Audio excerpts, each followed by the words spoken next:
Happy Friday to you. Day number 5, week number 8, closing out another week together. Acts 16 for Wake Up Foundation. It is August the 28th.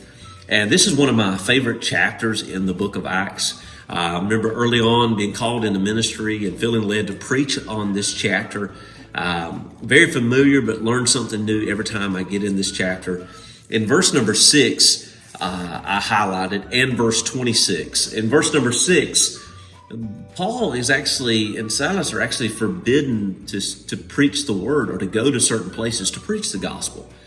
But in verse number 26, we find they've been beaten and thrown in prison, and a great earthquake comes and opens up the doors, and they get to witness a miracle. A guy gets saved as a result. The jailer gets saved as a result of this.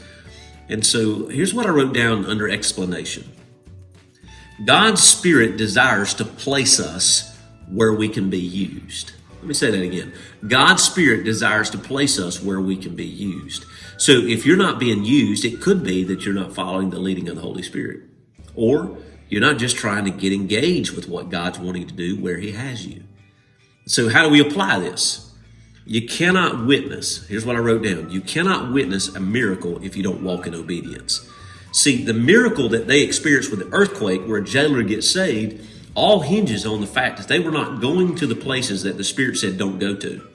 And they end up in Macedonia in Acts chapter 16 because they listened to the Holy Spirit. They end up in prison. Yes, it was hardships that they had to face to witness the miracle of God, and sometimes it won't be easy to get to that miracle moment. But if we obey God, we can end up there. But if you don't obey God, you might miss that miracle moment that God has for you and how He wants to work in a supernatural way. Can you imagine how this blew up the faith and increased the faith of the Apostle Paul and Silas? Seeing God intervene in that moment. So here's how we can respond. I said, God, help me to be more aware of your Spirit's move in my life. Help me be more aware of your Spirit's move. And I think that's what this week has really been all about. The sensitivity, the leading of the Holy Spirit, the influence of the Holy Spirit in our lives. He is just a part of the Trinity. He is God. It is the Father, Son, Holy Spirit. These three are one.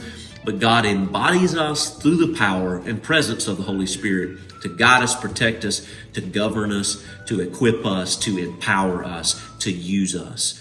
So God's Spirit desires to place you where you can be used. Now go be used by God.